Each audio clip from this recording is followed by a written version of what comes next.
Hi students, நான் உங்க தமிழாசிரியர் பேசுறேன். இந்த வீடியோ பார்க்கறனால உங்களுக்கு 3 பெனிஃபிட்ஸ் இருக்கு. ஒன்னு டெக்ஸ்ட் புக் தேவைப்படாது. ரெண்டாவது கொஸ்டின் வித் ஆன்சர் நானே கொடுத்துட்டு இருக்கேன். மூணாவது ரொம்ப முக்கியமான பார்ட் இலக்கண பகுதி. அதுவும் நான் ஒவ்வொரு வீடியோல லாஸ்ட் ஸ்லைட்ல கொடுத்துட்டு இருக்கேன். ஓகே, இன்னைக்கு 9ஆம் வகுப்பு இதுல இயல் 4க்கு வந்துட்டோம். இந்த இயல் 4 ஃபுல்லாவே பாத்தீங்கன்னா உரைநடை, செய்யுள் பகுதி, அதுக்கப்புறம் விரிவானம், அதாவது துணைப்பாடம், இது மூணுமே வந்துட்டு சயின்ஸ் பத்தி தான் கொடுத்திருக்காங்க. எங்க எப்படி வந்து சயின்ஸ் அறிவியல் வந்துட்டு நம்ம வாழ்க்கைக்கு எவ்வளவு முக்கியமானதா இருக்கு, அதனால வந்துட்டு மேலும் மேலும் வளர்ச்சிகள் என்னென்ன, அது இல்லாம மனிதனால இருக்க முடியாது அப்படின்றத செய்தியும் இங்க வந்து பதிவு பண்ணிருக்காங்க. இன்னைக்கு இயந்திரங்களும் இணைய வழி பயன்பாடும் அதான் பார்க்க போறோம். அப்ப மெஷின்ஸ், இணைய வழினா இன்டர்நெட், இது ரெண்டு பயன்பாடும் நம்மளோட வாழ்க்கையில, அதாவது மனிதனோட வாழ்க்கையில எவ்வளவு முக்கியமானது அதை பத்தி பார்க்கலாம். ஓகே வாங்க. 8 திக்கும் சென்றிடுவீர் இயல் 4ஓட ஹெட்டிங் இதான். இதை வச்சுதான் பேஸ் பண்ணி தான் எல்லாமே இந்த இயல் ஃபுல்லாவே போயிட்டு இருக்கு. அதனால இந்த பிக்சர் உங்களுக்கு கொடுத்துருக்கேன்.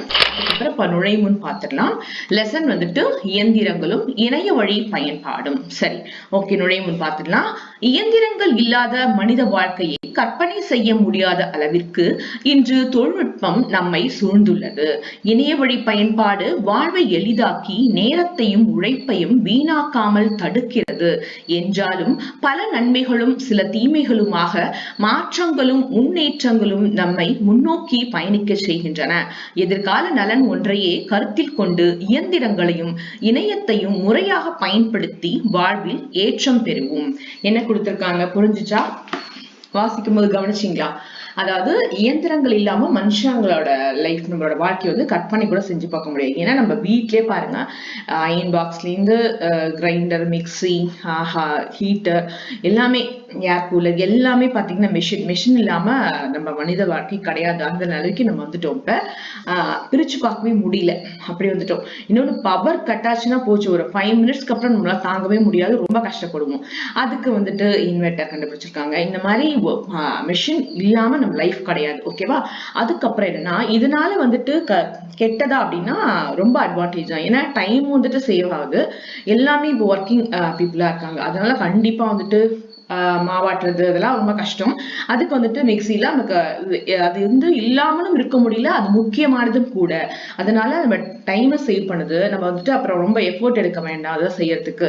இது ரெண்டுத்துக்குமே முக்கியமா பயன்படுது இந்த இயந்திரங்கள். அப்படின்னா கூட சில நன்மை, நிறைய நன்மைகள் இருந்தாலும் சின்ன சின்ன கொஞ்சம் தீமைகள் இருக்கத்தான் செய்கின்றன. ஏன்னா நம்ம எக்ஸசைஸ் பண்றதே இல்லை.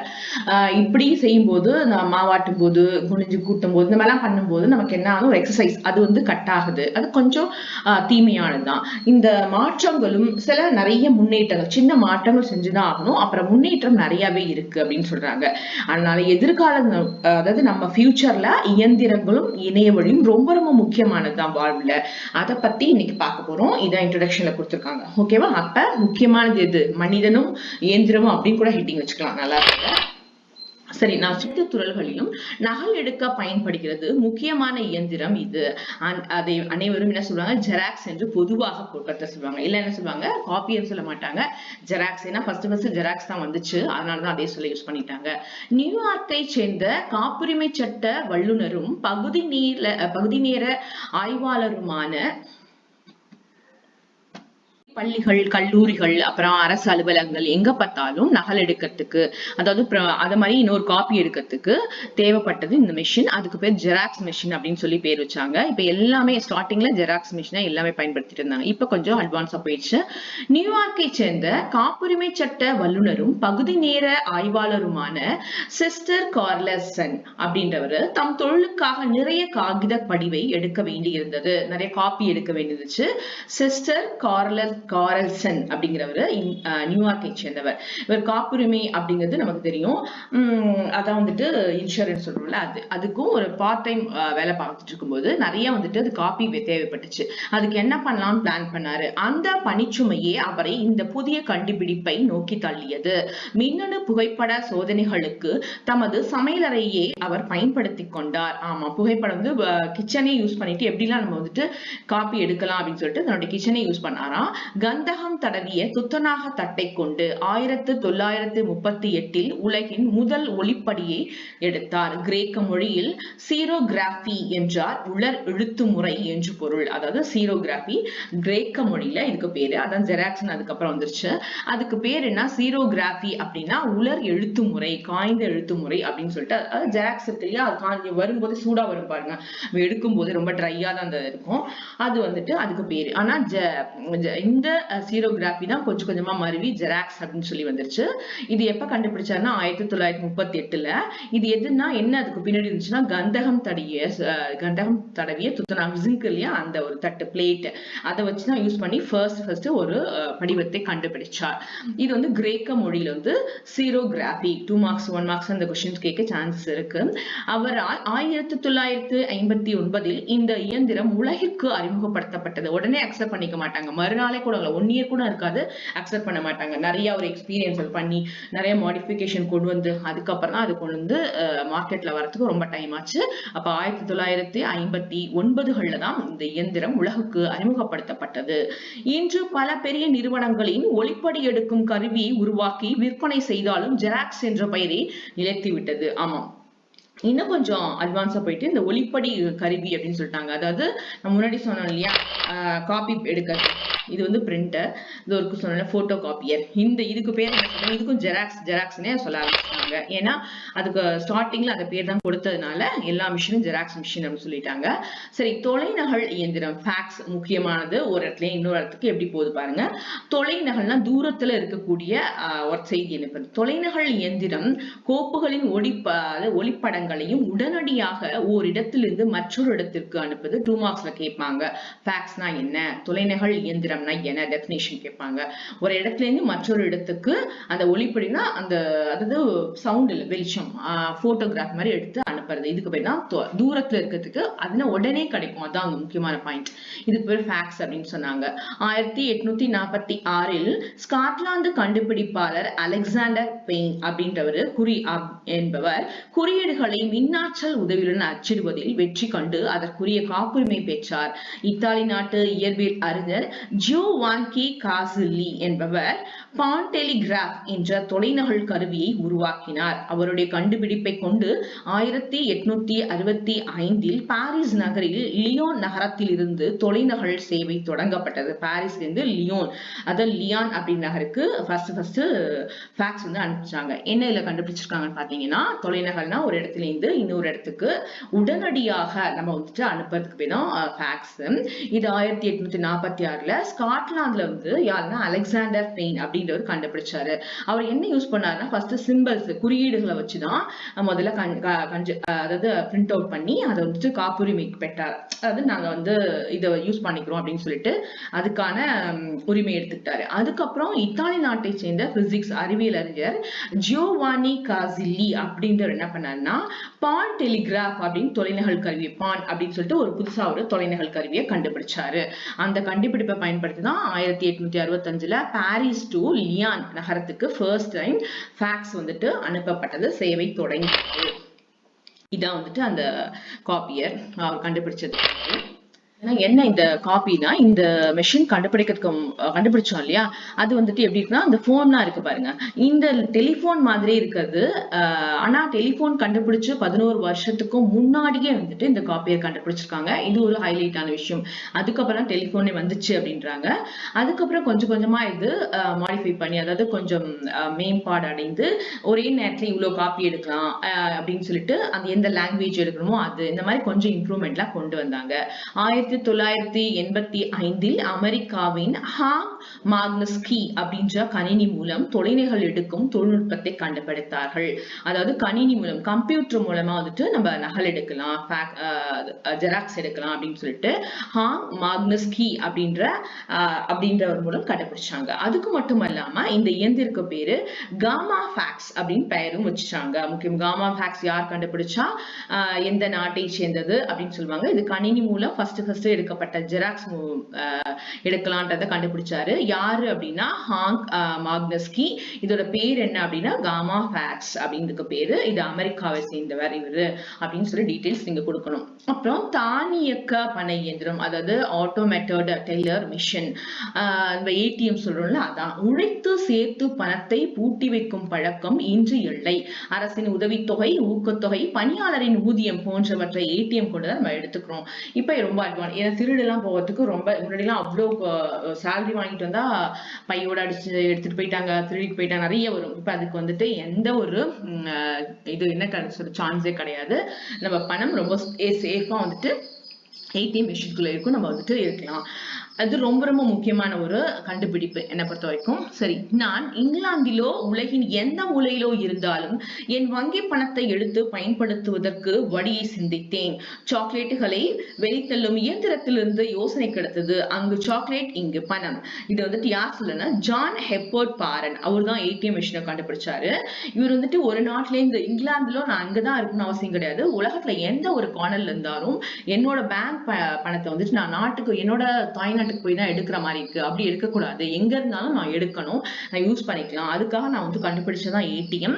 இதை எதை வந்துட்டு பேஸ் பண்ணி பண்ணனா, சாக்லேட்டுகள் அந்த மிஷின் இருக்கு இல்லையா, நிறைய சாக்லேட்லாம் வெளியே பட்டன் ஆன் பண்ணா சாக்லேட்டை கொட்டும் இல்லையா, அதை பார்த்துட்டு நான் வந்துட்டு இதை கண்டுபிடிச்சேன். அங்க சாக்லேட் கொட்டும், இங்க பணம் கொட்டும் அப்படின்னு சொல்லிட்டு ஜான் ஷெப்பர்ட் பாரன் அப்படின்னு சொல்லிட்டு ரொம்ப பெருமையா சொல்லிக்கிறாரு. பெட்டி செய்திகள் ரொம்ப முக்கியமானது. ஏடிஎம் மிஷின்ஸ்க்காக நான் உங்களுக்கு கொடுத்துருக்கேன். சாக்லேட் மாதிரி வந்து விழுறதுக்காக ஒரு கியூட்டானது. ஓகேவா? சரி, வங்கி கணக்குகளில் நேரடியாக செலுத்தும் மின்னணு பரிமாற்ற முறை நடைமுறைக்கு வந்துவிட்டது. அதனை எடுக்க வங்கிக்கு செல்ல வேண்டிய தேவையில்லை. தானியக்க பணை இயந்திரம் மூலமே பணம் எடுத்துக் கொள்ளலாம், செலுத்தலாம். நம்ம பேங்க்குக்கு போயிட்டு கியூல நின்று 2 o'clock மேல பேங்க் மூடிடுவாங்க, 3 o'clock திருப்பி ஸ்டார்ட் பண்ணுவாங்க, நம்ம ஒர்க் டைம்ல இருப்போம், அதெல்லாம் பார்க்காம வேண்டாம், அந்த ப்ராப்ளமே இல்லைன்னு சொல்லிட்டு இந்த ஏடிஎம் மிஷின் மூலியம் நம்ம பணத்தை வந்துட்டு பேங்க்ல வந்துட்டு போடலாம். அது வந்து அதே மாதிரி தேவையானப்ப எடுத்துக்கலாம். அதுக்கு இந்த ஏடிஎம் மிஷின் வந்துட்டு பயன்படுத்தப்பட்டிருக்கு. இது வந்துட்டு வங்கி கணக்குல இது நேரடியா இதுல செலுத்திக்கலாம். இது ஒரு பெரிய அட்வான்டேஜ். நெக்ஸ்ட் வந்துட்டு இங்கிலாந்தை சேர்ந்த பொறியாளரான ஜான் ஷெப்பர்ட் பாரன் என்பவர் தலைமையிலான குழு ஒன்று அமைக்கப்பட்டது. இதுல என்ன அப்படின்னா, பார்க்லேஸ் வங்கிக்காக லண்டனில் 1967 ஜூன் 27 தானியக்க பனை இயந்திரத்தை நிறுவியது. அந்த அதாவது ஆட்டோமேட்டிக் மிஷினை வந்துட்டு இயங்குச்சு ஃபர்ஸ்ட் 1967. இது வந்து பெட்டி செய்தியில கொடுத்துருக்காங்க எப்ப கண்டுபிடிச்சது, அதனால என்ன யூஸ்ன்னு கொடுத்துருக்காங்க. இது ஃபர்ஸ்ட் அந்த ஏடிஎம் மிஷின் வந்துட்டு 1967 அதாவது நிறுவப்பட்டது. அதுக்காக எங்க அப்படின்னு கேட்டீங்கன்னா, இங்கிலாந்தை சேர்ந்த பொறியாளர் அவர் தான் ஜான் ஷெப்பர்ட் பாரன். அவர் தான் வந்துட்டு ஒரு கமிட்டி வச்சு இதன் மூலமா ஒரு ஏடிஎம் மிஷினை உருவாக்குனாங்க. அதுக்கப்புறம் வங்கி அட்டையெல்லாம் அப்போது கிடையாது. அப்ப வந்து என்ன பண்ணாங்க, வங்கியின் வழங்கப்பட்ட காசோலையை கொண்டுதான் பணம் எடுக்கப்பட்டது. அந்த காசோலையில் உள்ள குறியீடுகளை இயந்திரம் படித்து புரிந்து கொண்டு பணத்தை எடுக்கதல்லும். பின்னர் அது வாடிக்கையாளர்களின் 6 இலக்க கடவுச்சொல் தருமாறு மேம்படுத்தப்பட்டது. இந்த காசோலைகளை ஒரு முறை மட்டுமே பயன்படுத்த முடியும். இதுல என்ன ஒரு டிஸ்அட்வான்டேஜ்னா, நம்ம வந்துட்டு இப்ப இருக்க பேங்க் கார்டுலாம் அப்ப கிடையாது. அப்ப வந்துட்டு அந்த செக் அப்படிதான் இருந்துச்சு. அந்த செக் வந்துட்டு ஒரு முறைக்கு மேல, காசோலை செக்னு அர்த்தம், இன்னொரு முறை நம்ம பயன்படுத்த முடியாது. தப்பா யூஸ் பண்ணிட்டோம்னா திருப்பி அவ்வளவுதான் யூஸ் பண்ண முடியாது. அதுல இருக்கக்கூடிய சிம்பிள்ஸை பார்த்துட்டு அதை படிச்சுட்டு நமக்கு எவ்வளவு பணம் வேணும் அமௌண்ட்னு சொல்லிட்டு அந்த இயந்திரம் அந்த பணத்தை வெளியில கொடுக்கும். அந்த கொடுத்துட்டேன் அப்படிங்கிறதுக்காக ஒரு மெசேஜ் வந்து 6 நம்பர் அதுல வந்துட்டு நமக்கு கிடைக்கும் அப்படின்றாங்க. இதுல வந்து டிஸ்அட்வான்டேஜ் அப்படின்னா ஒன்னே ஒண்ணுதான், என்னன்னா ஒரு தடவைக்கு மேல திருப்பி யூஸ் பண்ண முடியாது. அது எப்படி போக்கலாம் அப்படிங்கிறதுக்காக தான் என்ன பண்ணாங்க, பேங்க் அந்த மிஷின் சொல்லியிருக்கேன். வங்கியில இருந்து நம்ம கொடுக்கக்கூடிய அந்த வந்துட்டு காசோலை என்ன பண்ணுன்னா உள்ளே போயிடுச்சு, மாட்டினாதான், உள்ள போனாதான் நமக்கு வந்து ரிட்டர்ன் பணம் எடுக்க முடியும். ஒன்ஸ் போயிடுச்சு அப்படின்னு தப்பா கொடுத்துட்டோம்னா அவ்வளவுதான், அமௌண்ட் எடுக்க முடியாது. அது வந்து டிராபேக்கா இருந்துச்சு. அதை அவாய்ட் பண்றதுக்காக இப்போ வந்துட்டு நம்ம ஏடிஎம் அட்டைகள் பயன்படுத்தி வந்துட்டோம். இதுதான் இப்ப நடைமுறையில் உலகத்துல எங்க பார்த்தாலும் இருக்கு. ரெண்டாவது வந்துட்டு நம்ம பேங்க் போயிட்டு தான் நம்ம ஒருத்தவங்களுக்கு மணி டிரான்ஸ்ஃபர் பண்ணுவோம், அதுவும் இப்ப கிடையாது. நம்ம கிட்ட பேடிஎம் அதை வந்துட்டு டவுன்லோட் பண்ணிட்டு இருக்கோம், அந்த ஆப் பயன்படுத்தி நம்ம இன்னொருத்தவங்களுக்கு மணி ட்ரான்ஸ்ஃபர் பண்ணலாம் நம்ம வந்து ஸ்மார்ட் போன் இருந்துச்சுன்னா. இது ரொம்ப ரொம்ப அட்வான்டேஜ். நம்ம ரீசார்ஜ் பண்ணிக்கலாம், எவ்வளவு அமௌண்ட் வேணாலும் ஒருத்தவங்களுக்கு இன்னொருத்தவங்களுக்கு நம்ம போன் மூலியமாவே பேடிஎம் வசதியோட இருக்கிறவங்க அதை யூஸ் பண்ணி மணி ட்ரான்ஸ்ஃபர் பண்ணலாம். ரொம்ப ரொம்ப அட்வான்டேஜ் இது. பணம் மிஸ் ஆகாது, அலைச்சல் கிடையாது, நேரம் வந்து சேவ் ஆகும், நிறைய இருக்கு இல்லையா. சரி, அதுக்கப்புறம் என்னன்னா அதுதான் அலைபேசி போன் மூலமா நம்ம பண்ணிக்கலாம் அப்படின்றாங்க. இது வங்கிக்கு செல்வதை பெருமளவு குறைத்து விட்டது. ஆனாலும் பெருகி வரும் இணைய பயன்பாட்டின் காரணமாகவும் பணமற்ற வணிக முறை அனைத்து இடங்களிலும் நடைமுறைப்படுத்தப்படுவதன் காரணமாகவும் இந்த தானியக்க பண இயந்திரங்களின் பங்கு எதிர்காலத்தில் குறைந்துவிடக்கூடும். ஆமா, இப்ப வந்து நிறைய பேர் எங்க பேங்குக்கே போறதே இல்லை. ஆனா நிறைய வந்துட்டு இணைய வழி பயன்பாடு நிறைய புதுசா வந்துட்டு அதாவது எப்படி வேணா பணம் டிரான்ஸ்ஃபர் பண்றது அப்படின்ற வே வந்ததுனால இது கூட கொஞ்ச நாள்ல காணாம போயிடும் அப்படின்றாங்க. அட்டை பயன்படுத்தும் இயந்திரம், அதாவது கார்டு ஸ்வைப் பண்றது. ஒரு பெரிய நம்ம வந்துட்டு பழமுதிர்ச்சூளை அந்த மாதிரிலாம் போறோம்னு வச்சுக்கோங்களேன், டிபார்ட்மெண்ட் ஸ்டோர்லாம் போனோம்னு வச்சுக்கோங்களேன், அதாவது பல்பொருள் அங்காடின்னு சொல்லுவாங்க, சூப்பர் மார்க்கெட் சொல்றோம்ல, அதான். அங்க போகும்போது நிறைய பேர் வந்துட்டு பைசா எடுத்துட்டு போகாம என்ன பண்ணுவாங்க, கார்டு ஸ்வைப் பண்ணிப்பாங்க. இந்த ஏடிஎம் கார்டு, அதுக்குதான் இந்த வந்து மிஷின் இப்ப வந்திருக்கு. இப்ப ரொம்ப மோஸ்டா யாருமே பணம் கொடுக்கறதே இல்ல, கார்டு வச்சு இங்க ஸ்வைப் பண்ணி தான் எடுத்துக்கிறாங்க. கையில் பணமே இல்லாத போது அங்க என்ன பண்ணுவாங்க, பொருளை வாங்கிக்கிச்சு மற்ற வணிக பரிமாற்றங்களுக்கு இந்த கருவி பயன்படுகிறது. இது கட்டணம் செலுத்தும் கருவி என்றும் விற்பனை கருவி என்றும் அழைக்கப்படுகிறது. இந்த இயந்திரத்தின் வங்கி அட்டையின் காந்த அட்டை இருக்கிற பகுதி, அதாவது மேக்னெட் அந்த சைட்ல இருக்கும் இல்லையா, அதை வந்து லைட்டா வச்சு அதை தேய்ச்சி விட்டோம்னா நமக்கு வந்துட்டு எவ்வளவு அமௌண்ட் அப்படிங்கறது அது காமிச்சு இந்த பில்லும் வெளியில வந்துடும். அப்ப பணமும் நம்ம பேங்க்ல இருந்து அங்க டிரான்ஸ்பர் ஆயிடும். எந்த ஸ்டோர்ல வாங்கிட்டு இருக்கோமோ அங்க. பெரிய பெரிய மால் அந்த மாதிரி இடத்துலலாம் இதுதான் இப்ப நடந்துட்டு இருக்கு. ஒரு சின்ன வணிக வளாகம் அப்படின்னா கூட இப்ப வந்துருச்சு, எங்க பார்த்தாலுமே இது ரொம்ப யூஸ்ஃபுல்லா தான் இருக்கு. ஏன்னா மோஸ்டா யாருமே பணம் வந்துட்டு கையில வச்சுக்கிறது இல்ல, கார்டு தான் யூஸ் பண்றாங்க. இது ரொம்ப யூஸ்ஃபுல்லா இருக்கு இந்த மிஷின், ஸ்வைப்பிங் மிஷின். அதுக்கப்புறம் இந்த பெட்டிச்செல் என்னன்னா பெட்ரோல் பேங்க்ல மட்டும்தான் நம்ம ஏடிஎம் வந்துட்டு யூஸ் பண்ணலாம் அப்படின்னு ஸ்டார்டிங்ல இருந்துச்சு. இப்ப வந்துட்டு எங்க பார்த்தாலும் யூஸ் பண்ணலாம் அப்படின்னு சொல்லிட்டாங்க. அப்படி பயன்படுத்துவதற்காக காப்புரிமையை இங்கிலாந்து நாட்டை சேர்ந்த 1962 வந்துட்டு ஆட்ரியன் ஆஷ்ஃபீல்ட் அப்படின்றதான் அந்த கார்டை வந்துட்டு ஃபர்ஸ்ட் கண்டுபிடிச்சு இங்கிலாந்துட்ட பெர்மிட் வாங்கினாரு. அதுக்கு பேர் தான் அந்த ஏடிஎம் கார்டு. அந்த பெட்ரோலுக்கு யூஸ் பண்ணாங்க, பெட்ரோல் பேங்க்ல மட்டும். அதுக்கப்புறம் பங்க்ல மட்டும் தான் யூஸ் பண்ணணும்னு கிடையாது, எந்த ஸ்டோர்ல வேணாலும் பெரிய பெரிய ஸ்டோர்ல யூஸ் பண்ணிக்கலாம்னு சொல்லி அனுமதி வழங்கப்பட்டுச்சு. அதுக்கு அந்த கார்டை வந்துட்டு காப்புரிமை பெற்றவர் யார் அப்படின்னா ஆட்ரியன் ஆஷ்ஃபீல்ட் அப்படிங்கிறவர் தான். இவர் இங்கிலாந்தை சேர்ந்தவர். ஓகே, இந்த மேக்னெட் இருக்கு இல்லையா, அந்த கார்டோட காந்தம் பகுதி இருக்கும், அதை வச்சு அந்த மெஷின் நம்ம தேய்க்கும் போது வாடிக்கையாளர் இருந்து பணம் வந்து சொன்னாலே டிரான்ஸ்ஃபர் ஆயிடும், நமக்கு எவ்வளோன்னு சொல்லிட்டு பில்லும் வந்துடும் அப்படின்னு சொல்றாங்க. இப்ப என்ன ஆச்சுன்னா இந்த ஏடிஎம் கார்டு எல்லாம் பாத்தீங்கன்னா இப்ப என்னாச்சு, சிப்பு தான் பயன்படுத்துறாங்க. இப்ப வர்றதுலாம் பார்த்தீங்கன்னா சின்ன ஒரு சிப்பு தான் இருக்கு. தற்காலத்தில் பயன்படுத்தப்படக்கூடிய அட்டைகள்ல, ஏடிஎம் அட்டைகள்ல சில் அப்படிங்கிற சிப்பு வந்து பயன்படுத்துறாங்க. அதுக்கப்புறம் தமிழக அரசின் நியாய விலை கடை ரொம்ப ரொம்ப முக்கியமானது. நம்ம வந்துட்டு ஸ்மார்ட் கார்டு தான் இப்ப வந்துட்டு ரேஷன் கார்டுலாம் யூஸ் பண்றாங்க. அது எப்படின்னா தமிழக மக்களுடைய அந்த குடும்ப அட்டை, ஃபேமிலி கார்டு இருக்கு இல்லையா, அதெல்லாம் எடுத்துட்டு போகணும் கிடையாது. நம்ம வந்து ஏடிஎம் கார்டு மாதிரியே வந்துட்டு ஸ்மார்ட் கார்டு ஒன்று வந்துச்சு. இதுக்கு பேரு திறன் அட்டை அப்படின்னு அர்த்தம். இதுல வந்துட்டு ஆதாரோட நம்ம ஃபேமிலியில இருக்கவங்களுடைய ஹெட் யாரோ அவங்களோட ஆதார் அந்த எண் இருக்கும். அப்புறம் நம்மளுடைய டீடைல்ஸ் என்ன அப்படின்னா வீட்டு விலாசம் இருக்கும், அப்புறம் அலைபேசி போன் நம்பர், இதெல்லாம் அதுல டீடைல்ஸ் இருக்கும், எத்தனை பேர் இருக்காங்க, என்ன ஏஜ், அதெல்லாம் அதுல இருக்கும் அப்படின்றாங்க. இந்த ஸ்மார்ட் போன் கார்டு எடுத்துட்டு போயிட்டு என்ன வேணுமோ அதை வந்துட்டு நம்ம வாங்கிக்கலாம். அதுலயே வந்துட்டு நமக்கு வந்துட்டு மெசேஜ் நம்ம போனுக்கும் வந்துடும், இவ்வளவு பில் ஆயிருக்கு அப்படின்னு சொல்லிட்டு. இதை விற்பனை கருவின்னு அதை எடுத்துட்டு போயிட்டு அந்த ஸ்கேன் பண்றாங்க. அங்க பண்ணும்போது அங்க என்ன ரேஷன் கடையில அங்க விற்பனை செய்யப்படும் பண்டங்களும் விலை விவரங்களும் பற்றிய குறிப்புகள் பதிவு செய்யப்பட்ட அலைபேசி எண்ணுக்கு குறுஞ்செய்தியாக, அதாவது மெசேஜ் மூலம் வந்துடும். நீங்க இவ்வளவு அமௌண்ட், ஒரு 5 கிலோ கோதுமை வாங்கியிருக்கீங்க அப்படின்னா அது கிலோ எவ்வளோ, அதோட ஒர்த் எவ்வளோ, காஸ்ட் எவ்வளோ அப்படின்னு சொல்லிட்டு அந்த டீடைல்ஸ் வந்துட்டு நம்ம போனுக்கு வந்துட்டு மெசேஜ் வந்துடும் அப்படின்றாங்க. அடுத்தது ஆளறி சோதனை, பயோமெட்ரிக் ரொம்ப ஃபுல்லா இப்ப எங்க வந்துச்சுன்னா ஸ்கூல்ஸ், காலேஜஸ், இப்ப முன்னாடிலாம் அப்படி இல்லாம வந்துச்சு. ஒரு 5 years பேக்லாம் கிடையாது.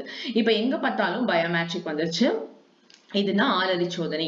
போயிட்டு ரிப்போர்ட் எடுத்துட்டு அட்டெண்டன்ஸ்லாம் சைன் பண்ணி டைம் வேஸ்ட் பண்ணாம பயோமேட்ரிக்ல வந்துட்டு நம்மளுடைய ஃபிங்கர் அதை வந்துட்டு ப்ரெஸ் பண்ணும்போது இவங்க தான் வந்திருக்காங்க டீடைல்ஸ் கொடுத்துரும். முன்னாடியில அந்த இப்போ வந்துட்டு இன்னும் அட்வான்ஸ் நம்மளோட ஃபேஸ், விழித்திரை, கண்ணு அதெல்லாம் வச்சு கூட பண்றாங்க. இது ரொம்ப எங்க அப்படின்னு கேட்டீங்கன்னா நம்ம ஆதார் அட்டை எடுக்க போறோம் இல்லையா, அதுக்கு தான் நம்ம ஃபுல் 2 கையும் வைங்க 5 விரலும் இருக்கணும்னு சொல்லி அதுக்கான ஃபிங்கர் எடுத்துக்கிட்டாங்க. ஆனா இப்போ வந்துட்டு இந்த ஸ்மார்ட் போனுக்கு ஏதாவது ஒரு நம்ம ஃபிங்கர் இருந்தா போதும், தம்போ எதா இருந்தாலும் பரவாயில்ல, எனி ஒன் அதை வச்சு இந்த ஆளறி கருவி, அதாவது ஆளறி சோதனை கருவினா பயோமேட்ரிக் டிவைஸ் அப்படின்னு பேரு, அதை யூஸ் பண்ண ஆரம்பிச்சுட்டாங்க. இது எல்லா அலுவலகங்களிலும் பயன்படுத்தப்படுகிறது. அடுத்தது இணைய வழி வணிகம். இங்கிலாந்தை சேர்ந்த மைக்கேல் ஆல்ட்ரிச் அப்படின்றவர் 1979 இணைய வணிகத்தை கண்டுபிடித்தார். இது இணைய உலகின் மற்றொரு பாய்ச்சலாக கருதப்பட்டது. ரொம்ப ரொம்ப முக்கியமானது. 1989 அமெரிக்காவின் இணைய வழி மளிகை கடைகள் தொடங்கப்பட்டன. இதுதான் பாத்தீங்கன்னா ஃபர்ஸ்ட் அமெரிக்கால இருந்து கண்டுபிடிச்சிருக்காங்க. என்னன்னா வணிகம், பிசினஸ் மார்க்கெட் ரொம்ப பெருசானது. இதை வந்துட்டு இதுக்கும் வந்துட்டு இந்த மாதிரி பெரிய பெரிய கம்பெனிஸ், பெரிய பெரிய டிபார்ட்மெண்ட் ஸ்டோர்ஸ் இதுக்கெல்லாம் கனெக்ட் பண்ணணும் அப்படிங்கிறதுக்காக இணைய வழி மளிகை கடை வந்து தொடங்கப்பட்டது. அது வந்துட்டு நெட் மூலமா வந்துட்டு நம்ம ஒரு பெட்டி செய்தி பார்த்துடலாம். இப்போ ஒரு கொடுத்திருக்காங்க. இது என்னன்னா நம்ம www அதை பத்தி தான் கொடுத்திருக்காங்க. இதுக்கு பேரு வையக விரிவு வலைன்னு அர்த்தம். இது இல்லைன்னா எதுவுமே இப்ப கிடையாது. அதுதான் முக்கியமான பாயிண்ட். அது 1990 டிம் பெர்னர்ஸ் லீ அப்படின்றவர் தான் கண்டுபிடிச்சாரு. என்னது வையக விரிவு வலை, www சர்வர். இது இல்லைன்னா உலகத்துல எதுவுமே கிடையாது. இதுதான் இவரோட புகழ்பெற்ற வாசகம். இணையத்தின் இது இல்லையெனில் உலகத்தில் அது நடைபெறவில்லை அப்படின்னு சொல்லிட்டு இந்த வாசகம் யாரோடதுன்னு கேட்பாங்க, லியோடது நீங்க எழுதணும். 1991 இந்த இணையம் வந்து பொதுமக்கள் சேவைக்கு, நெட் வந்துட்டு இன்டர்நெட் வந்துட்டு எப்ப மக்களுக்கு கொண்டு வந்தாங்க சேர்த்தாங்கன்னா 1991 தான் மக்கள் வந்து பயன்படுத்தலாம் வந்துச்சு. அதுல எந்த ப்ராடக்ட் வேணாலும் நீங்க வித்துக்கலாம். கரும்புல இருந்து கணினி, மடிக்கணினியா, எந்த கணினியா இருந்தாலும் எந்த திங்ஸ் வேணாலும் இணையத்தின் வழியாக நீங்க பிசினஸ் செய்து கொள்ளலாம் அப்படின்னு சொல்லிட்டு பயன்படுத்த ஆரம்பிச்சிட்டாங்க. அதுக்கப்புறம் மட்டும் பிசினஸ் மட்டும் கிடையாது, நம்மளுடைய என்ன சொல்றது, எல்லாத்துக்குமே சொல்லிக்கலாம். எஜுகேஷன் அது தகுந்த மாதிரி அதுக்கும் ஒரு வெப்சைட் இருக்கு. எல்லாமே வந்துட்டு இணையவழியில சாத்தியமான ஒன்று. அதுக்கப்புறம் ட்ரெயின் டிக்கெட் ஒரு இடத்துக்கு போறோம்னா முன்னாடியே முன்பதிவு செய்யறது, அதுக்காக போயிட்டு எனக்கு எங்க தங்குறதுன்னு தெரியாது, ஹோட்டல்ஸ் புக் பண்றது முன்னாடியே, இதுக்கு வந்துட்டு IRCTC அப்படின்னு பயன்படுத்துறாங்க. இதை வச்சுதான் நம்ம முன்பதிவு பண்ணிக்கிறோம். மக்கள் தொகை மிகுந்த இந்தியா போன்ற நாடுகளில் வரிசையில் இருப்பது நேர விரயம். இதனை குறைப்பதுடன் இருந்த இடத்திலேயே பயணச்சீட்டு எளிதாக மிகப்பெரிய இந்திய நிறுவனம் இந்திய தொடர்வண்டி உணவு வழங்கல் மற்றும் சுற்றுலா கழகம். இது பயணச்சீட்டு வழங்குகையில் சுற்றுலாவுக்கு ஏற்பாடு செய்வதையும் திறம்பட செய்து தருகிறது. அது என்னன்னா நிறைய பாப்புலேஷன்ல செகண்ட் பிளேஸ்ல இருக்குது நம்ம இந்தியா. ரொம்ப ரொம்ப பெருமை தரக்கூடிய விஷயம் அப்படின்னு சொல்லவே முடியாது. ஆனா வந்துட்டு ஒரு மெசேஜ் அது. அந்த இந்தியா வந்துட்டு மக்கள் தொகையில 2வது இருக்கிற நேரத்துல நம்ம போயிட்டு கியூல நின்று எல்லாமே புக் பண்றது அப்படிங்கிறது சாத்தியமற்றது. அப்புறம் அதனால நம்ம எங்க இருக்கிறோமோ இருந்த இடத்துலயே ஸ்மார்ட் போனை யூஸ் பண்ணிட்டு நம்ம எங்க போகணும், எந்த கோவிலா இல்ல வந்துட்டு ஏதாவது வந்துட்டு ஒரு ஹில் ஸ்டேஷன் ஏதோ ஒண்ணு அங்க புக் பண்றது, அங்க நமக்கு வந்துட்டு ரூம்ஸ் வந்துட்டு முன்னாடியே ப்ரிப்பேர்டா வந்து பிளான் பண்ணி அது புக் பண்றது, அதற்கான சாப்பிடறது கூட இடங்கள், இது எல்லாமே புக் பண்றதுக்கு இன்னைக்கு வந்துருச்சு. இதுக்கு பேர் தான் IRCTC அப்படின்னு சொல்றாங்க. இதன் இணையத்தின் பதிவு செய்தல், இதை வந்துட்டு நெட்ல வந்துட்டு நம்ம பதிவு பண்ணி வச்சுக்கணும். மிகவும் ரொம்ப பயணம் அதுக்கும் வந்து ஒரு 4-5 நம்ம வந்துட்டு ஒரு கூப்பன் கொடுத்துருப்பாங்க இத்தனை பேர் அப்படின்னா, அதுக்கு கன்ஸ்ட்ரக்ஷன் எல்லாம் கூட இருக்கு. இது வந்துட்டு யூஸ் பண்ணவங்களுக்கு தெரிஞ்சிருக்கும். நெக்ஸ்ட் வந்துட்டு இந்த ரயில் ட்ரெயின்ல போறது, இதனால டைம் நமக்கு சேவ் ஆகுது அப்படின்றாங்க. அதுக்கப்புறம் ஃபர்ஸ்ட் கிளாஸ் வேணுமா, செகண்ட் கிளாஸ் வேணுமா, அதுவும் நம்ம வந்துட்டு நம்ம சூஸ் பண்ணி அதை போட்டுக்கலாம். இல்லைன்னா இல்லைன்னு நமக்கு வந்துடும். அதை வந்து திருப்பி நம்ம வேண்டாம் கேன்சல் பண்றதும் இதுல இருக்கு. அதுவும் ஒரு அட்வான்டேஜ். சரி, வங்கி அட்டைகளின் உதவியுடன் தொகையை செலுத்தி முன்பதிவு செய்து கொள்ளலாம். மின்னஞ்சலில் பயணச்சீட்டு வந்தவுடன் அது அலைபேசிக்கு குறுஞ்செய்தியாக வந்துவிடும். பயணத்தின் போது குறுஞ்செய்தியையும் நமது அடையாள அட்டை இருக்கு அதையும் நம்ம எடுத்துட்டு போகணும். இதை குறிஞ்சு அதுக்கான வந்துட்டு டிக்கெட் கொடுத்துருப்பாங்க இல்லையா, அந்த டிக்கெட்டு அப்புறம் மக்கள் கொடுத்துருக்குது அந்த கார்டையும் நம்ம எடுத்துட்டு போய் காமிக்கிறோம். தான் ப்ரூஃப். இதை பாருங்க, நான் பில் பே பண்ணிருக்கேன் இணையத்தின் வழியாக, இது வந்து உங்களுக்கு கொடுத்துருக்கேன் டிக்கெட், அந்த கார்டு, அதெல்லாம் நம்ம காமிச்சா போதும். அப்ப வந்துட்டு இதுக்கு வந்துட்டு வேணாம் அப்படின்னா அதை வந்து வேணாம்ப்பா, ஏதோ ப்ராப்ளம் ஒரு 2 டேஸ்க்கு பேக் வந்துச்சு, நமக்கு தெரியாது இல்லையா, ஃபியூச்சர்ல என்ன நடக்கலாம், அப்படி இருக்கும்போது கேன்சல் பண்றதுக்கும் இதுல வழிகள் இருக்கு. அப்பனா என்ன பண்ணுவாங்க, ஹாஃப் அமௌண்ட் கொடுப்பாங்க. அது ஒண்ணு தெரிஞ்சுக்கோங்க. திருப்பி 2002ஆம் ஆண்டு இந்த வசதி அறிமுகப்படுத்தப்பட்ட போது சராசரியாக ஒரு நாளைக்கு 29 பயணச்சீட்டுகள் இணைய வழி பதிவு செய்யப்பட்டன. ஆனால் 13 ஆண்டுகள் கழித்து 2015 ஏப்ரல் 1 அன்று ஒரே நாளில் 13 லட்சம் பயணச்சீட்டுகள் பதிவு செய்யப்பட்டது என்றது ஒரு சாதனை. தற்போது ஒரு நிமிடத்திற்கு 1500 பயணச்சீட்டுகள் பதிவு செய்யும் வகையில் 3 லட்சம் பயனர்கள் ஒரே நேரத்தில் இணைய வழி சேவையை பயன்படுத்துவதும் உரிய வழிகளை செயல்படுத்தப்பட்டு வருகிறது. ஒரு குறிப்பிடத்தக்க விஷயம் அப்படின்றாங்க. என்ன சொல்ல வராங்கன்னா, இந்த பயணச்சீட்டு வந்து நம்ம வீட்டுல இருந்தே புக் பண்றது வந்துட்டு 2002ல அறிமுகப்படுத்தினாங்களாம். அப்ப ஃபர்ஸ்ட் நாள் வந்துட்டு என்னன்னா, முன்னாடிலாம் ஒரு நாளைக்கு 29 பேர் தான் வந்துட்டு புக் பண்ணிட்டு இருந்தாங்க. 13 வருஷத்துக்கு அப்புறம் 2015ல ஒரே நாள்ல எத்தனை பேரு, 13 லட்சம் பேர் வந்துட்டு ரிஜிஸ்டர் பண்ணிருக்காங்க, புக் பண்ணிருக்காங்க. அது ஏப்ரல் 1 இது நிகழ்வு நடந்திருக்கு. இது ஏன் ஏப்ரல் லாக்டவுன், அதுக்கு முன்னாடி ஏதோ ஒரு ப்ராப்ளம் என்னன்னு தெரியல, அப்ப வந்துட்டு ஒரே டைம்ல பண்ணிருக்காங்க. இது மட்டும் இல்லாம ஒரு நிமிடத்துக்கு 15,500 சீட்டுகள் அப்படின்னு பதிவு பண்ணும்போது சர்வர் வந்துட்டு அங்க கரெக்டா கிடைச்சிருக்கு பாருங்க. அதுவும் ஒரு இம்பார்ட்டன்ட் பாயிண்ட் தான். கிடைக்கல அப்படிலாம் கிடையாது. அந்த ஒரே ஒரு நிமிடத்துல 1500 பயணச்சீட்டுகள் பதிவு செய்யப்பட்டது. இது 3 லட்சம் பயனர்கள் ஒரே டைம்ல அட் சேம் டைம்ல வந்துட்டு ரிஜிஸ்டர் பண்றதுக்கு அந்த இன்டர்நெட் வந்து நமக்கு வசதியா இருந்திருக்கு. வலைத்தளம் நமக்கு அந்த இந்த இணைப்பை வந்து வழங்குச்சு சரியான நேரத்துல. அதான் முக்கியமானது.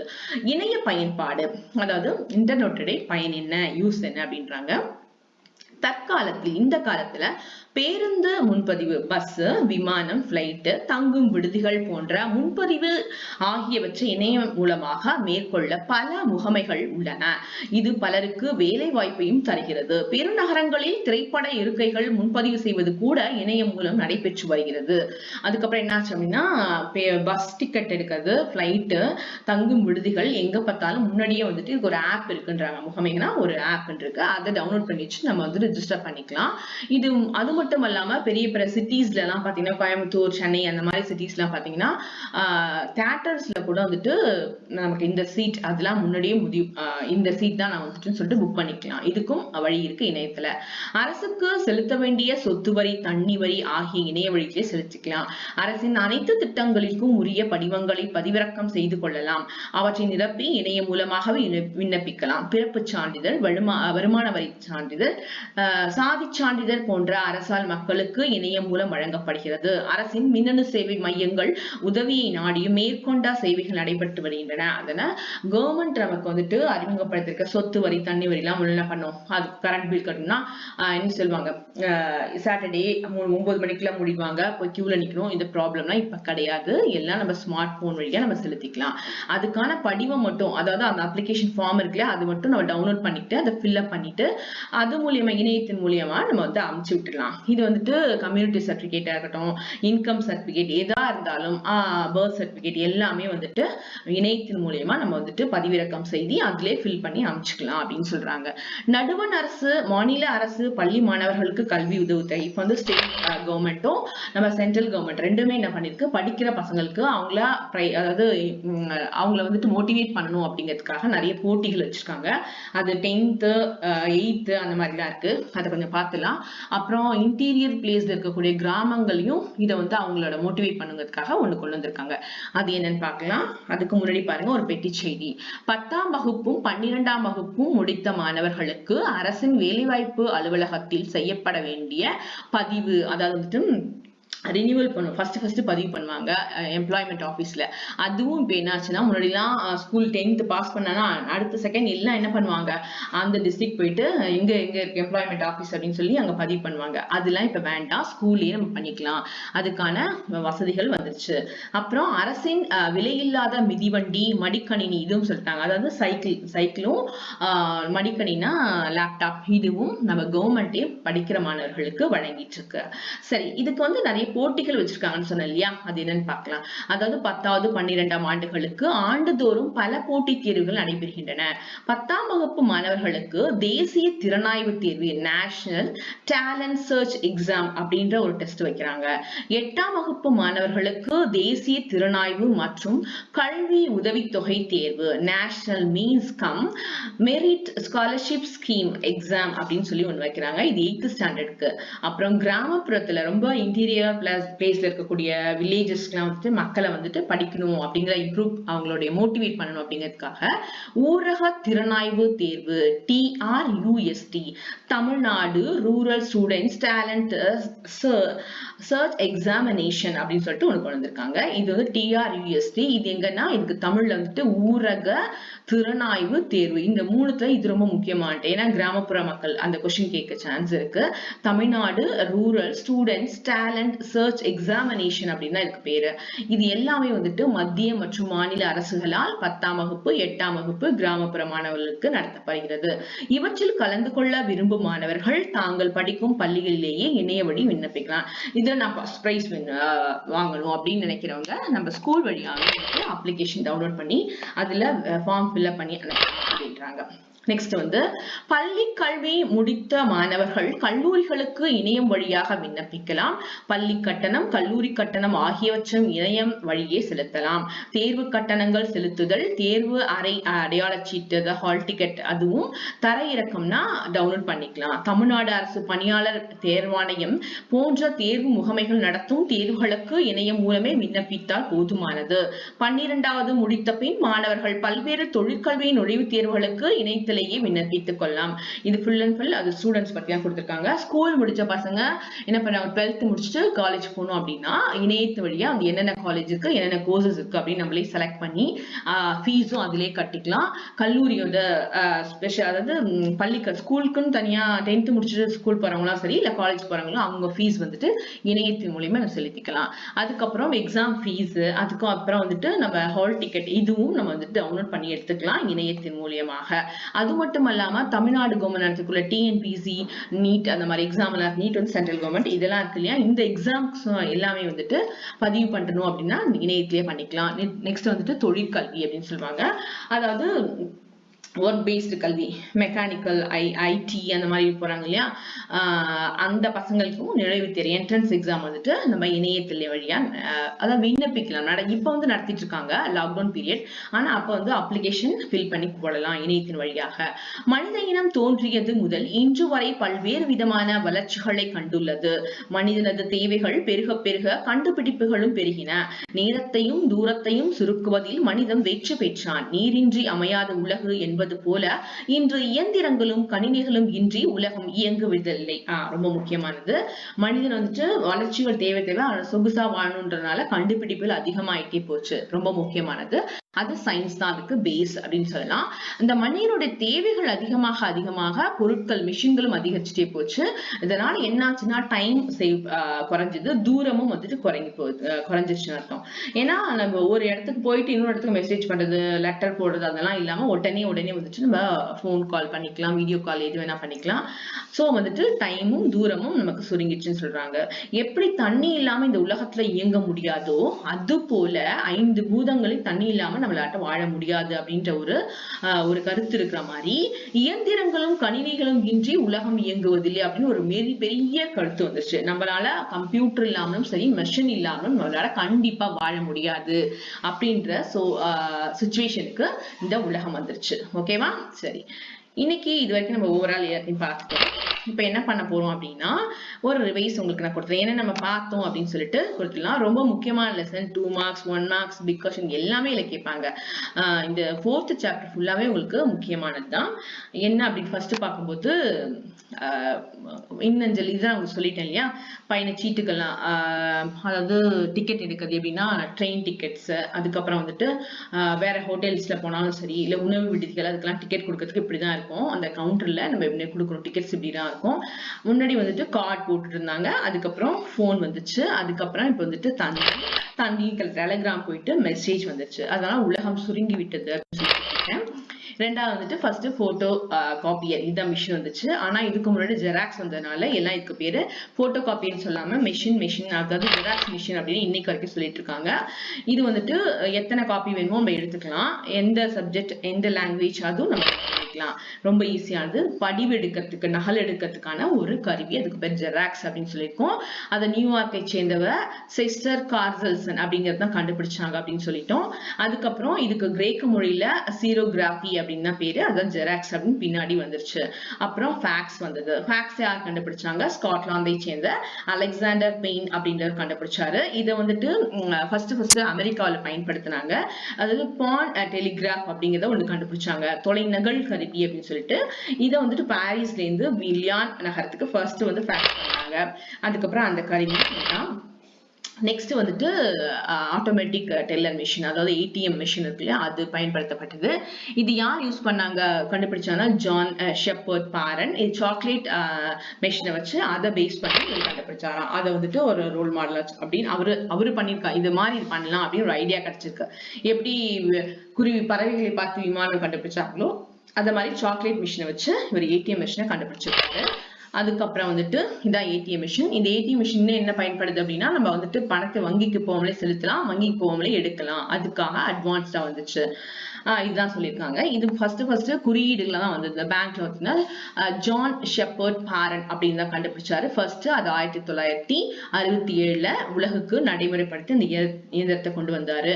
அதுக்கப்புறம் வந்துட்டு கொஞ்சம் கொஞ்சமா இது வந்து காசோலை முறை இருந்துச்சு, செக் கொடுத்த மாதிரி இருந்துச்சு. செக் உள்ள போட்டுட்டு தான் பணத்தை எடுக்கிற மாதிரி இருந்தது. ஒன்ஸ் அதை போட்டுட்டோம்னா ஏதாவது மிஸ்டேக்ஸ் வந்தா பணம் எடுக்க முடியாது. அதை அவாய்ட் பண்ணுறதுக்காக ஏடிஎம் கார்டு வந்துச்சு. ஏடிஎம் கார்டுல வந்துட்டு நம்ம அந்த என்ன இருக்கும், ஒரு பக்கத்துல மேக்னெட் இருக்கும், அதை வச்சு என்ன பண்ணுவாங்க, அடுத்தது ஸ்வீப்பிங் மிஷின் கண்டுபிடிச்சாங்க. அதுல வந்து இந்த கார்டை வச்சு லைட்டா ஸ்விப் பண்ணும்போது நம்ம அமௌண்ட் வந்துட்டு பேங்க்ல இருந்து அந்த எந்த கடையில என்ன பர்ச்சேஸ் பண்ணுமோ அங்க டிரான்ஸ்பர் ஆயிடும்.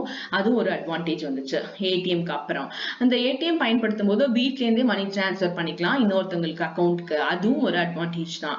அதுக்கப்புறம் இப்போ சிப் வந்துருச்சு, அதை வந்து சிப் அப்படின்னு சொல்லக்கூடிய இப்ப இருக்கிற ஏடிஎம் கார்டு அட்வான்ஸா இருக்குல்ல, சிப் பயன்படுத்த ஆரம்பிச்சிட்டாங்க. அதுக்கப்புறம் முக்கியமானது நியாய விலை கடை பயன்படுத்தி ஸ்மார்ட் கார்டு. இந்த கார்டு ஆதார் எண் இருக்கும், ஆதார் கார்டு நம்பர், நம்ம டீடைல்ஸ் எல்லாமே இருக்கும். இதை வச்சுட்டு நம்ம ஸ்வீப் பண்ணும்போது ஜெராக்ஸ் அங்க போயிட்டு காமிச்சு அந்த நகல் எடுக்கும் போது நமக்கு என்னென்ன திங்ஸ் வேணுமோ அதோட அமௌண்ட் என்ன அப்படின்னு சொல்லிட்டு நம்ம போனுக்கு அந்த மெசேஜ் வந்துடும். அப்புறம் பயோமெட்ரிக் டிவைஸ், இது எங்க பார்த்தாலுமே இங்க வந்துட்டு ஸ்கூல்ஸ் மற்றும் காலேஜ், தனியார் இயந்திர, அதாவது பெரிய பெரிய தொழிற்சாலைகள் அப்படின்னு சொல்றோம் இல்லையா, ஃபேக்டரிஸ், அங்க எல்லாத்துக்குமே வந்துட்டு பயோமெட்ரிக் சிஸ்டம் பயன்படுத்த ஆரம்பிச்சிட்டாங்க. இது முக்கியமானது. இது வந்துட்டு ஃபிங்கர் மட்டும் இல்லாம நம்ம ஐ கான்டாக்ட், அதுவும் ஃபேஸ், அதை வச்சும் எடுக்கிறாங்க. இவங்க தான் அது ஆலரி, இவங்க தான் அவங்க அப்படின்ட்டு ஐடென்டிஃபை பண்ணுது. அது மட்டும் இல்லாம நம்ம ஆதார் கார்டுக்கு வந்துட்டு 5-10 ஃபிங்கர்ஸ் கண்ணெல்லாம் வைப்போம், இதுக்கு ஒரே ஒரு நம்ம ஃபிங்கர் வச்சா போதும். அதுக்கப்புறம் வந்து ரொம்ப முக்கியமானது WWW. அப்புறம் பாத்தீங்கன்னா பெட்டி செய்தி சொன்னோம். இது எல்லாத்துக்கும் முக்கியமானது என்னன்னா WWW சர்வர். இதை யாரு கண்டுபிடிச்சா அப்படின்னா டிம் பர்னர் லீ. வையக விரிவு வலை, இந்த இன்டர்நெட் இல்லைன்னா எதுவுமே நடைபெறாது, இதை கண்டுபிடிச்சவர் தான். இவர் என்ன பண்றாரு, கரும்புலேருந்து அதாவது சின்ன சின்ன பொருள்கள்ல இருந்து பெரிய பொருள் வரைக்கும் இணையத்தின் மூலியமாக நம்ம விற்பனை செய்யலாம் அப்படிங்கிறது இன்னைக்கு நடைமுறையில இருக்கு. இது வாஸ்தவமான ஒன்று. அப்புறம் ட்ரெயின் டிக்கெட் புக் பண்றது, பெரிய ஹோட்டல்ஸ், உணவு விடுதி, அதெல்லாம் வந்துட்டு புக் பண்றதுக்கு இந்த IRCTC இருக்கு. இது முன்னாடியே நம்ம வந்துட்டு பதிவு பண்ணிக்கலாம். அப்படி இல்லை நமக்கு வந்து ஏதோ ப்ராப்ளம்னா அதை கேன்சல் பண்றதுக்கும் இதுல வழிகள் இருக்கு. முன்பதிவு செய்யணும், பயணச்சீட்டு, நம்மளுடைய கார்டை வச்சுட்டே வந்துட்டு பணம் அது மூலியமா ஏடிஎம் மூலமா செலுத்திக்கலாம். போயிட்டு அந்த இடத்துக்கு போயிட்டு நம்ம அந்த டிக்கெட் மட்டும் அந்த கார்டு காமிச்சா போதும், நம்ம வந்துட்டு அந்த பயணம் செஞ்சுக்கலாம், அந்த ஹோட்டல்ஸ் எல்லாம் பண்ணிக்கலாம். அது வந்து வேணாம்னாலும் நம்ம அது வந்து வேணாம் எனக்கு அப்படின்னு சொல்லிட்டு அதை வேணாம்னு சொல்லிட்டு நம்ம அவாய்ட் பண்ணிக்கலாம். ஆனா ஹாஃப் அமௌண்ட் தான் கொடுப்பாங்க, அதுவும் சொல்லியிருக்கேன். இது வந்து 2002 அதுக்கப்புறம் ஹைலைட் ஆனது 2015 தான் 13 லட்சம் பேர் பயணச்சீட்டு பண்ணாங்க அப்படின்னு ஒரு தகவல் கிடைச்சிருக்கு. அப்புறம் இணையத்தின் பயனாடு நிறைய இருக்கு. இது மட்டும் இல்லாம டே டு டே லைஃப்ல நமக்கு வந்துட்டு திரைப்பட அரங்குகள், அதுக்கப்புறம் சொத்து உரிமை, தண்ணி வரி எப்படி கட்டுறது, எலக்ட்ரிக் பில் எப்படி கட்டுறது, அப்புறம் பர்த் சர்டிபிகேட், வருமான வரி, அதாவது இன்கம் சர்டிபிகேட், இது எல்லாமே டவுன்லோட் பண்ணி அதுலயே நம்ம ஃபில் பண்ணி இணையத்தின் வழியா நம்ம வந்துட்டு அனுப்பலாம். இது வந்துட்டு மக்கள் தொகை அதிகமா இருக்கிற நாடுகள்ல இது ரொம்ப ரொம்ப உதவிகரமா இருக்கு அப்படின்றாங்க. கல்வி நிலையங்களுக்கும் ரொம்ப பயன்படுது. அப்புறம் போட்டி தேர்வுலாம் வச்சிருக்காங்க 10th அப்புறம் 8th and then அந்த ஊரக மக்களுக்கு.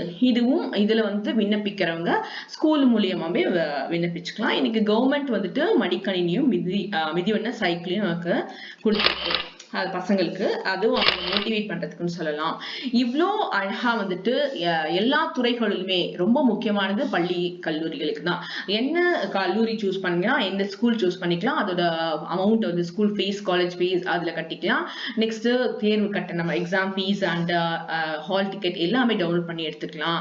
இது வந்துட்டு ரொம்ப முக்கியமான ஒண்ணு. எவ்வளோ உலகத்துக்கு வந்துட்டு நீர் தண்ணி அவசியம் ஆயிடுச்சோ அதே மாதிரி அத மாதிரி இந்த மெஷின்ஸ் அப்புறம் கம்ப்யூட்டர் ரெண்டும் இந்த உலகத்துக்கு முக்கியமானது அப்படின்னு சொல்லி முடிக்கிறாங்க.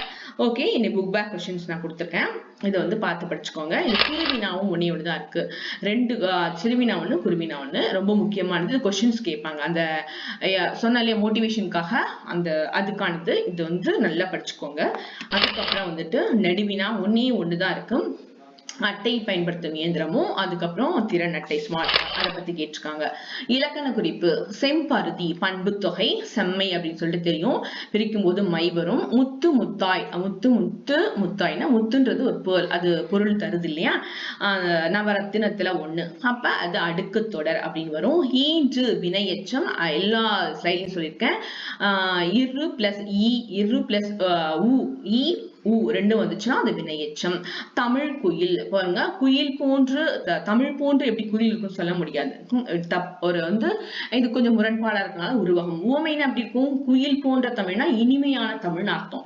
தமிழ் போன்ற குயில்னா தமிழ் எப்படி இருக்கும், எப்படி வேணாலும் வாசிக்கலாம். அதனால கொஞ்சம் முரண்பாடா இருக்கும்போது இது உருவகம் அப்படின்னு அர்த்தம். குளிர் பொதிகை குளிர்ந்த பொதிகை குளிர்கின்ற பொதிகை குளிரும் பொதிகை அப்படின்னு 3 காலத்துக்கும் அப்ளிகபிளா இருக்கிறதுனால இது வினைத்தொகை அப்படின்னு அர்த்தம். 3 காலத்துக்கும் பொருந்துறது. ஓகேவா? இப்ப பண்பு தொகை அடுக்கு தொடர் வினையெச்சம் உருவகம் வினைத்தொகை இதை படிச்சுட்டு நீங்களா வந்துட்டு ஒவ்வொரு எக்ஸாம்பிள் எழுதி பார்த்தீங்கன்னா ரொம்ப ஈஸியா அந்த ஒரு 18 தான் உங்களுக்கு இலக்கண குறிப்பு இருக்கு, அது படிச்சாலே போதும். அதுக்கப்புறம் இன்னைக்கு நம்ம என்ன பார்த்தோம் அப்படின்னா மீள்பார்வை கண்டிப்பா நுழைமுன் பார்த்தோம். சைட் ஹெட்டிங்ஸ் நிறைய இருந்துச்சு, அதுவும் பார்த்தோம். அப்புறம் நிறைய லைவ் பிக்சர்ஸ் பார்த்தோம். அப்புறம் அதுக்கான டெஃபினிஷன் கொடுத்தேன். நூல்வெளி வந்துச்சு, கொஸ்டின் ஆன்சர், லாஸ்ட் ஸ்லைட் இலக்கணம் எல்லாமே பார்த்து முடிச்சிட்டோம். நாளைக்கு நான் வேற ஒரு டாபிக் கூட உங்களுக்கு பண்றேன். Okay, bye students.